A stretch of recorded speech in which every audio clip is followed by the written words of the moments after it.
Narito ang pinakabagong balitang nakalap sa oras na ito. Kahit sino sa atin ay may karapatan at responsibilidad na bumoto ng karapat-dapat.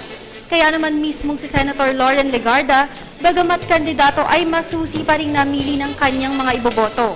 Para sa detalye, may report si Jackie Sai. Isang karapatan ng pagboto ng mamamayan upang mamili ng karapat-dapat na pinuno ng bansa. Kaya naman kahit ang mga nangangampanyang kandidato gaya ni Senator Loren Legarda ay hindi pinalampas ang pagpili at pagboto sa kanyang mga kandidatong napupusuan. Nag-umpisa ang botohan sa National High School Elementary Unit 1 ng alas 7 ng umaga kung saan pumila ang senadora kasama ng mga ibang botante sa Malabon City. Napabalita ang pagloloko ng ilang PCOS machine dito na dahilan ng mahabang pila. Kaya naman naisalamin ng senadora sa mga gurong nagbabantay ng mga boto ang sinasabing PCOS machine error upang tumulong sa pagre-report nito sa kinauukulan at magawa agad-agad ng paraan na maayos ang nasabing problema.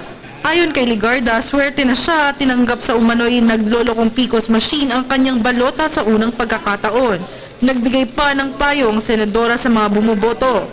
Naalamin na ang mga kandidatong iboboto para hindi na tumagal sa pagmarka ng sagot sa kanya-kanyang balota. Samantala, patuloy pa rin daw ang paninira ng hindi kilalang mga tao sa senadora sa pamamagitan ng internet at chain messaging. Sa kabila ng patuloy na panggugulo sa senadora, malaki ang kumpiyansa niya sa taong bayan dahil paniwala niya na may talinong taglay ang mga Pilipinong botante. Dagdag pa niya, itoon na lamang ng mga mapanirang tao ang panahon sa milyong-milyong tao na naghihirap sa bansa. Humuhugot na lamang ang senadora ng lakas mula sa may kapal at anya, ginawa na niya lahat ng kanyang makakaya, kaya wala na siyang pagsisisihan pa.